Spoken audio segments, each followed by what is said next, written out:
I guess the truth about me is I'm a shameless coward.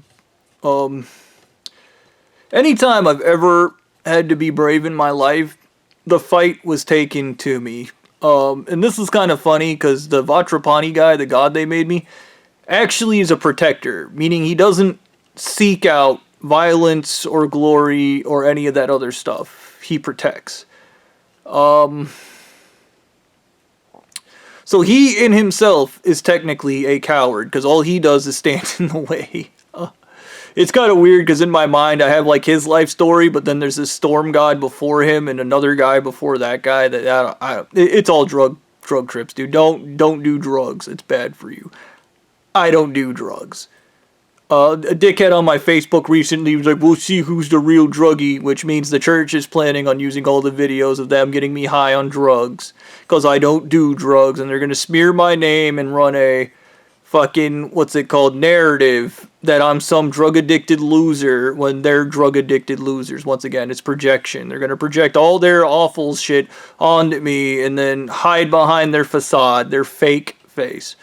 And I was thinking about that because of the Barbie movie with Ken, where Ken was like, "I am Beach, I am," and just, when you break down that part with Ken when he starts doing that, it's a lack of morals and values. There's nothing for them to stand firm on. And I think about Blondie being like, "I'm going to take the rich wife and replace you." Yes, he's going to be me. You know why? Because he's a liquid. And he's a liquid in both in gender and in masculinity and everything he does. Because it's all about getting the external validation. And this is the thing about narcissists. The secret to narcissists is they want external validation from everyone. And when you expose them for what they are, a disgusting, sad creature that wished their daddy loved them, they get mad and then project that onto you.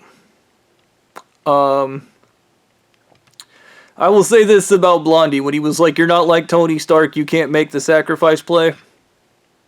He's right. Much like everybody else, I like being alive.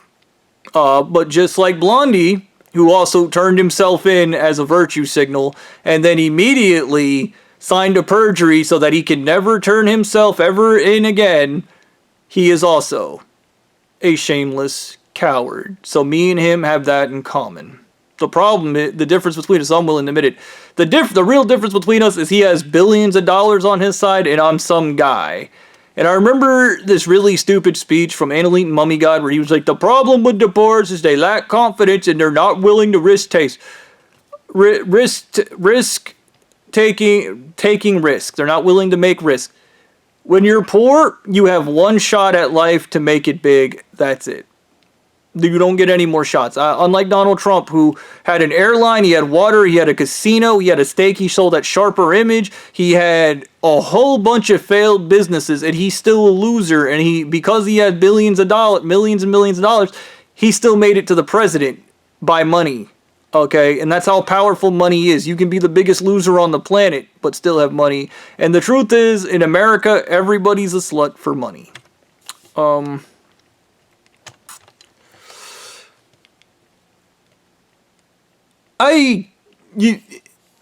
problem with wealthy people is they don't understand the working class at all, and in their brains, we're the greedy ones when they're the ones that already have too much, and yet they still need more.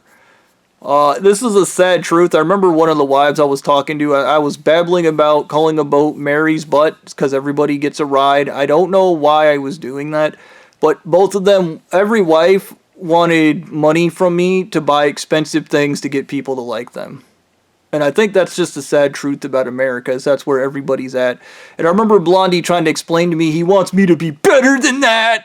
And no, he doesn't, because he is that. That is him. 1,000,000%. Blondie went on a tirade when I said that if I was president, I would make poverty a punishment for the rich. Like, you would have the option to go to prison and serve your sentence, or you could be forced into poverty the rest of your life. And I was like, because you're not going to say you have affluenza, you have so much money, you're disconnected from reality. We can solve that. We'll take all your money and you can be poor. Okay? And I remember the look of horror on his face, because I believe Blondie and probably everybody in the upper middle class to wealthy area, all their value comes from money. And I think that's a sad fact. And I think the whole thing is they don't want anybody else coming in. They don't want people like me coming in going, you know what?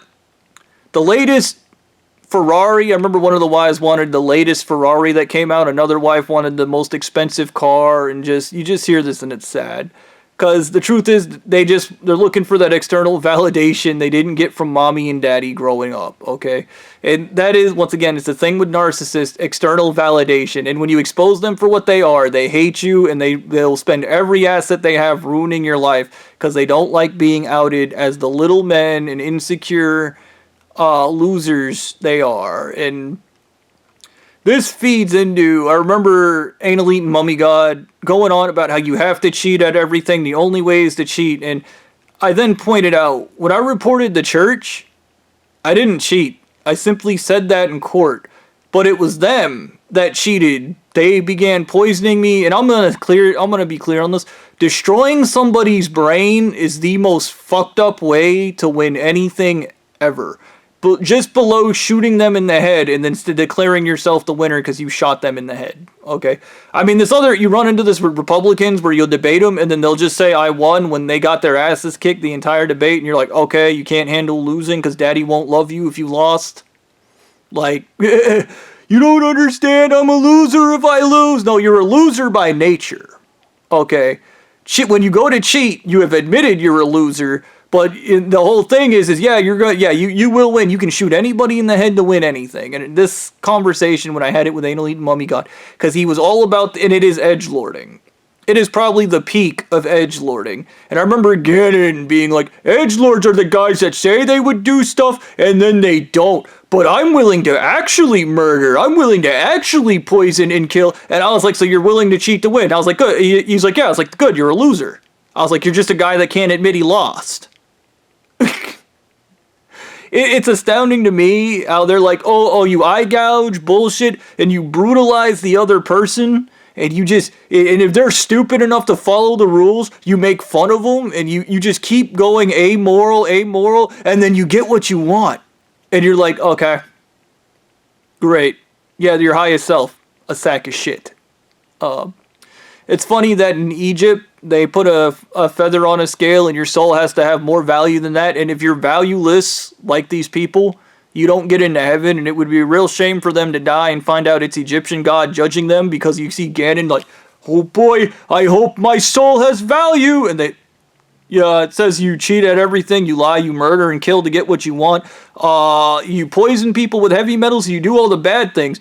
Where's your values at? And you just see the scale fall on the feather side. It just drops and his soul goes... Like, you can't get into heaven. Now you're going to burn forever because you have no value. Oh, no. Like, I don't... Like, this stuff's fun to think about. Like, I don't know. It would be funny if like... Dude, this whole shit, even when it panned out, I even remember telling the belly girl, like, if I ever went to court, I would report the church on principle alone, which is exactly what I did. I kept my word on that. I kept what they would call integrity. But I remember Anal Eating Mummy God explaining to me integrities has its day. And I would argue the reason why I find myself in the position I'm in where I don't know how to go to court, I can't get a lawyer because Blondie lied. He said he'd let me out of my contract and he didn't because he's a liar. That's what he does. That's why he narrative spins, because he's a liar. It's his only skill in life is lying. He can't help himself. Everything he does is a fucking lie. I would argue that all the church leaders... Like, dude, if I was president again, I would have been like, anytime a church leader lies, under the threat of death, they're executed immediately. And I guarantee you that would solve all this shit with Blondie and fucking lying. He'd immediately straighten up, but you can fantasize about this shit all you want. It's never gonna happen. Everything that happened was because these guys kept trying to force me into doing stuff they didn't want to. I was literally, like, when I say I didn't know what was going on, that's not a joke. I was so stupid. I was literally just going about my Bobby life trying to date women, and they would suddenly hate me or they would end up dead. And then Stu would call and be like, I killed her. You're a loser. That's what happens. That's why we have to murder all the women that like you, because nobody likes me, because I'm neurotic and weird, because I drink lead. But it's okay. The church taught me how to lie to people. They taught me conditional love, so I know how to act a way to get people to like me. This isn't a joke. There was a lady that contacted me about the murder trial and the lady, one of the ladies who had her son murdered, literally showed this lady actual evidence that Stu murdered her son. And she called me and said, Stu's a church leader and you're just some guy in a trailer park. Who would you believe? And I was just, I'm not even answering that. I was like, because as soon as you go pious, the church guy is thou holier than you have made the biggest mistake of your life. Okay? There is nothing about going to church that makes a person a good person. And I've said it a million times. Why do people go to church? For forgiveness. Why do they need forgiveness? They did something bad. And a lot of people learn early on they can do all the evil shit in the world and then get forgiveness. And what does that make you? A psychopath. Because you don't have guilt or remorse. You don't feel bad because I went to Jesus and he said it's okay. I don't want to talk about being a coward. These things are among my nature, and I want to talk about, like, when I was a kid, I was terrified of going into the dark, so I went into the dark. Yeah, the woods behind my house. I went back there without a light of any sort, no phone or anything. I just walked into the darkness. Growing up in Ackworth, they were building the underpass where the train goes over it, and me and my other two idiot friends at the time, we, a piece of wire on some stone fucking slag things. We walked across that, and that was absolutely terrifying. I remember looking down, being horrified. When I pushed Nick down the stairs, Blondie contests this vigorously. I remember when I was church leader, the president, he went on and on about, I guess the door's not on the right hinges, so when I pushed Nick down the stairs, that didn't corroborate. I pushed him down the stairs. That's what happened. But he isn't going to let that go because he's a loser and he's never had to have his metal tested because the church has babied him his entire life. But he wants you to be brave, not him. He's not brave. He's a loser. I don't know. Like I said, this shit pans out. I have $1 billion and suddenly these women are like, oh, I love you. No, you don't. You would be here right now. One of you would be filing against me because, like I said, I need to go to court. One of you would be filing against me so I can go to court. You're not here. And I would argue if this is some kind of real test, then recreating the events of what happened last time would be a part of that. Somebody actually filing a legal case against me in court so that I can go to court and then tell them what I did and what happened. I shouldn't have to violate my values and commit a crime in order to go to court. Because I don't even know if the criminal court works that way. That's the most terrifying thing to me is I could do what I think I need to do and just end up in prison. And that's terrifying because not only is that a waste of time, that's a waste of time for everybody because I'm in prison for no fucking reason. I didn't even lose the church its tax exempt status. I'm just in prison. Okay? And that is a theory, and you don't run with theories without like some kind of logical backing that would actually work. And that is why I'm a coward, because I have nothing solid to go off of. I don't know anything about the court system. And there's one thing about asking somebody to do a really hard or impossible task, but it is another thing to ask them to do something they don't know. This is the equivalence of having an escape room and having ancient Egyptian algebra be the last fucking, to get out of this room before we gas you to death with nerve gas, you gotta solve this ancient Egyptian algebra math problem. Who the fuck knows ancient Egyptian algebra? You just sent that's a death sentence because that person doesn't know what the fuck they're gonna do. They might chew on the fucking board. Like, I don't know. These are just my thoughts. I guess this is the, I'm sadly okay with being a coward, especially like even the god they made me. He doesn't fight. It's not a thing with him. He terrifies people with righteous fury, which I guess maybe that's why Stu's like, oh no, it's the righteous fury, I'm in the wrong, like, you know. And this is how all of them behave, by the way. It's kind of funny, because if you make fun of one of them, the other ones, because they're a frat, they all make fun of one another. They all are like, I'm different, but then if you do that and make fun of Blondie, and you're like, oh no, my dad won't like me, he thinks I'm a loser. Like, the truth is they're all the same person. Because they're groomed to be the same person. They have no individual identity. And they have no identity. Once again, they're like Ken from the Barbie movie. I am beach. I am sand. I have to be whatever it is that gets me validation from other people. And I can't be a serial killer that rapes babies because that would be bad and then nobody would like me. Like, great. Committing a crime violates my values. I've actually never actually deliberately committed a crime my entire life. I've also never deliberately done drugs my entire life. Not because I'm a coward, but because they go against my values. And what do I say? When you have no values, you have no value as a person. You have to have values in order to be of value. And that is something good. And dude, I still remember at Papa John's, they used to go on making fun of me for being an atheist, but they themselves couldn't explain their own values and what's important to them because they don't have any. And the whole thing is they're a liquid, so as many times you shoot bullets into a liquid, you're not hitting anything. And I remember Gannon being all about that until I started chewing white people's asses, and then he didn't like that. He didn't like the whole white supremacy stupid because they have 90% higher chances of skin cancer, so we know God hates them. And as soon as that happened, immediate horror, because that's what happens. I remember telling Anal Eating Mummy God, well, I fought so freaking hard to not sign the perjury. Once again, I was raped, waterboarded, poisoned with heavy metals. Fucking, I was forced to have sex with and eat a corpse. Fucking, all that fucking horror, and I fought so hard not to sign the perjury only for Blondie. And they have these red and white pills that delete your memory. They're gonna lie about it. They're not gonna admit those exist. Even the FBI told me like that they are terrified of people finding out there's a way to erase people's memories. There is a way to erase people's memories with a combination of hallucinogens and heavy metals. I'm not sure how it works. I have a theory that it just sends a shock to your system and it's too much for your brain to process and it deletes shit.